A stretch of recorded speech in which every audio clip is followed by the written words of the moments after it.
안녕하세요, 후수파파입니다. 이번 영상에서 얘기해 볼 것은 이겁니다.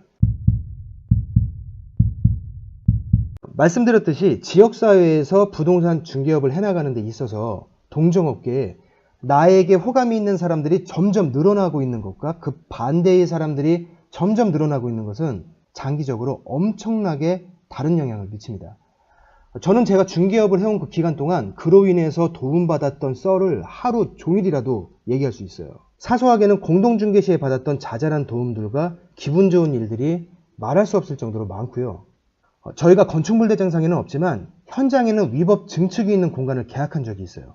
1층 옆에 창고로 가는 아주 좁은 골목이 있었는데 전세입자가 이 부분에 외벽 공사를 다시 해서 실내 공간에 포함시켰던 거예요. 아주 작은 부분이었기 때문에 현장에서 전혀 눈치를 못 챘습니다. 하필이면 허가업종인 요식업을 계약했는데 관공서에서 실사가 제대로 나오면 허가를 못 받는 상황이 생길 수도 있어요. 인테리어 견적은 8천만 원이었고요. 공사가 절반 정도 진행된 상황이었습니다. 중개사고로 이어질 수 있는 건이죠. 그렇게 된다면 누군가는 그때까지 손해액을 책임져야 돼요. 이때 주변에 있는 여러 선후배님들이 나서서 도와주시지 않았다면 그 당시 저희 경험과 능력만으로는 지금 생각해도 아찔해요. 물론 불법적인 청탁 같은 것으로 해결된 것은 아닙니다.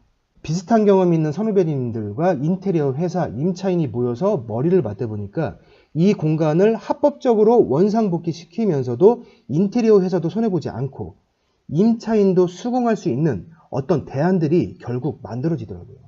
그 과정에서 지역에 있는 선배 공인중개사분에게 소개받은 요식업협회 분들께도 많은 조언을 받았어요. 하나 더 말씀드릴게요. 이거는 10년도 더 된 일인데 저희가 이른바 뒷박을 쳤다고 마녀 사냥을 당했던 일이 있었어요. 자기가 계약할 손님을 저희가 빼돌려서 계약을 했다는 게 줄거리예요. 저희는 그런 행동을 한 적이 없습니다. 그런데 반박할 시간도 없이 단 하루 만에 일방적인 글 하나만으로 커뮤니티에서 저희는 완전히 쓰레기가 됐어요.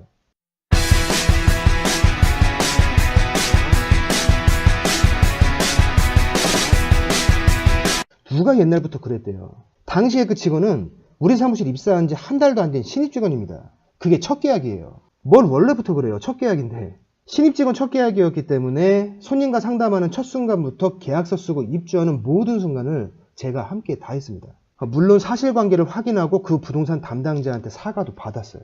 일 시작한 지 몇 개월 안 된 중개 보조원이더라고요. 하물며 상대방은 그 손님을 만나본 적도 없어요. 자기도 문의 전화를 받았었는데 자기 안 만나고 다른 부동산에서 계약을 했다니까 이 사람이 짜증이 나서 그냥 올린 거예요. 그냥. 황당하죠. 상대방이 초짜 중개 보조원이라서 황당한 게 아니라 일 시작한 지 몇 개월 안 된 사람이 공동중개하는 커뮤니티에 그 사무실 대표 아이디로 그런 행동을 할 수 있었다는 것도 놀랍지만 일이 커지고 민망하니까 직원이 한 일이기 때문에 자기는 모르는 일이라고 숨어버리는 그 사무실 대표의 그 행동이 너무 어이없었어요. 왜 대표가 된 거죠? 이 사람은? 그런데 단 하루 만에 전후 사정이 밝혀졌는데도 사람들은 거기에 전혀 관심이 없더라고요. 인신공격과 마녀사냥이 멈추지를 않습니다. 댓글 내용들만 보면 저희는 이 지역에서 사라져야 하는 완전 병폐 쓰레기들이에요. 이틀 정도 지나니까 거기에 이런 댓글이 올라오기 시작합니다.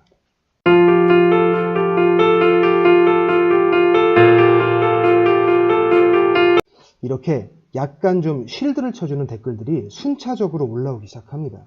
아이디만으로 다 알지는 못하지만 저희에게 뭔가 호의적인 분들이 올리셨겠죠. 그리고 그날 저녁부터 거짓말처럼 마녀사냥이 멈췄어요.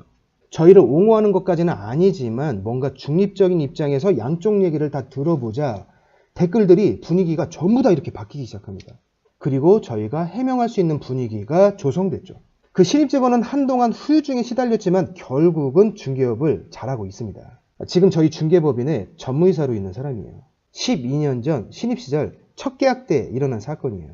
만약에 그때 그런 우호적인 분들의 옹호해주는 댓글들이 없었다면 어땠을까요?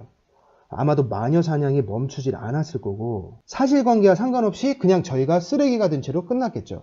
당시 그 신입 직원은 상처투성이가 돼서 결국 이 바닥을 떴겠죠. 그때 그 신입 직원이 지금 잘 커서 저희 회사에 없어서는 안 될 관리자이자 전무이사가 됐습니다.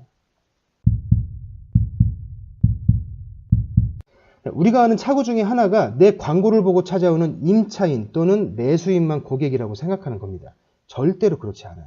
우리가 계약을 할 수 있도록 물건을 주고 있는 건물주, 건물관리업체 또는 관리소장님들도 당연히 우리의 고객이고요. 내 인근에 있는 부동산 중개업소 역시 경쟁자이면서 동시에 고객입니다. 내가 가지고 있는 물건으로 답이 안 나올 때 그 손님을 그냥 놓치기보다는 공동중개로라도 계약을 할 수 있도록 자신의 물건을 나눌 수 있는 사람들이에요.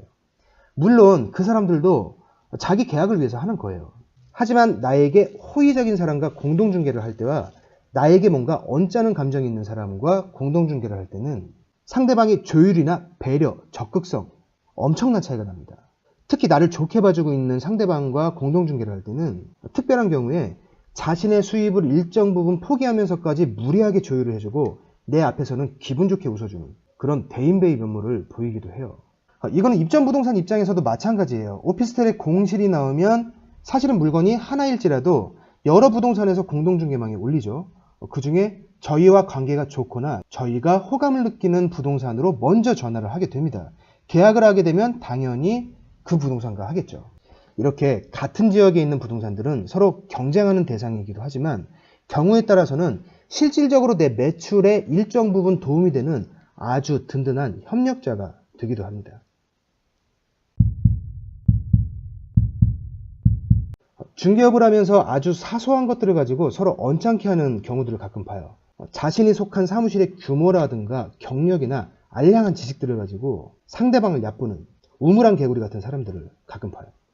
표정관리 신경 안 쓰고 대화할 때 단어 선택 아무렇게나 하는 마치 내가 너보다는 더 나은 사람이니까 너 하나쯤은 그냥 별 볼 일 없는 것처럼 이런 사람들의 특징은 고객이나 누군가가 자신한테 잘난 척하고 자신을 조금만 무시하는 언행을 해도 굉장히 펄펄 뛰죠. 자기가 무례한 것은 전혀 몰라요.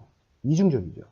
여러분, 자기가 속한 사무실의 규모는 자기 사무실 안에서의 문제예요. 상대방 중개사무실에 문제가 있는 것이 결코 아닙니다. 경력이 많다는 것도 그래요. 내가 그만큼 노하우가 많이 생겼다는 것 뿐이지 그것만으로 별다른 이유 없이 상대방이 낮아져야 되는 게 아닙니다. 지식도 마찬가지예요. 내가 알고 있는 상식이나 지식이 반드시 맞다는 보장이 있나요? 저도 저희 직원들한테 이거는 이렇게 처리해야 된다고 말할 때 그런데 관련 규정을 찾아보니까 이렇게 돼 있던데요? 이런 경우가 있습니다. 찾아보면 규정이 바뀌었어요. 제가 체크를 못한 거죠. 자기가 맞다고 확신한다면 상대방과 조심스럽게 얘기하면 될 일이지 비아냥거릴 일이 아닙니다. 사람들이 사과를 잘 안 하는 이유가 뭐냐면 어떤 일이 일어났을 때 먼저 사과를 하게 되면 잘못한 것을 스스로 인정한 것이 돼버리고 그걸로 결국 꼬투리를 잡혀서 이후에 자신한테 어떤 책임 소재가 뒤따른다고 생각하기 때문이에요. 그래서 사과를 잘 안 하는 겁니다. 대부분은 나쁜 사람이어서가 아니라 혹시 모를 뒷일에 대한 걱정 때문이죠. 그런데 이거는 아주 일부만 맞는 얘기예요. 형사사건이나 민사사건을 재판하는 재판장에서는 잘잘못이 애매할 때 이 사과를 남발하면 절대로 안 됩니다. 법정에서는 화해, 협의, 사과 이런 단어들을 우리가 일상적으로 쓰는 것과 약간 다르게 해석하는 경우도 있어요. 하지만 일상생활에서는 거의 대부분 그렇지 않습니다.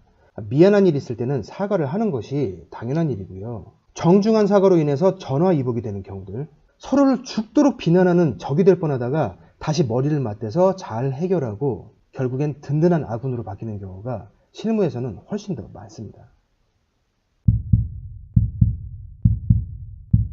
공동중개로 계약을 한 이후에 어느 한쪽 고객의 진상짓으로 인해서 또는 예기치 못한 어떤 상황으로 인해서 상황이 좀 복잡하게 꼬여가는 경우가 있습니다. 이때 절대로 상황을 피하시면 안 됩니다. 이런 상황이 발생할 때 머리 아프니까 일단 잠수 타고 어떤 방식으로든 상황이 종료된 이후에 다시 나타나는 사람이 있어요. 이렇게 하시면 절대로 안 되는 이유가 우선 대부분의 상황들은 회피하지 않고 적극적으로 대처할 때 생각보다 쉽게 해결돼요. 제가 그동안 겪었던 대부분의 일들이 그랬어요. 뭔가 복잡한 일로 확대될 것 같은 느낌적인 느낌이 있을 때 적극적으로 당사자들을 만나고 현실적인 부분들을 짚어서 타협해 보면 거의 대부분은 생각보다 싱겁게 끝나버렸어요. 하지만 이 상황에서 전후 사정을 전부 알고 있는 당사자가 머리 아프다고 잠수를 타버리면 100% 산으로 갑니다. 약간 화났던 사람들이 진짜로 화가 나게 되고 작은 오해가 고집으로 바뀌기 시작하고 이제는 그 누구도 양보하지 않는 막 그런 상황으로 바뀌게 됩니다. 호미로 충분히 막을 수 있었는데 가래로도 못 막는 그런 상황이 되는 거죠. 예상 못했던 복잡한 상황이 생길 때 너무 걱정하지 마시고 적극적으로 나서 보세요.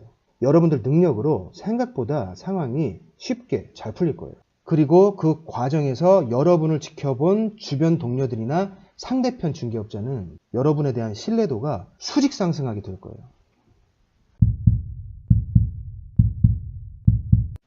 이거 의외로 효과가 큽니다.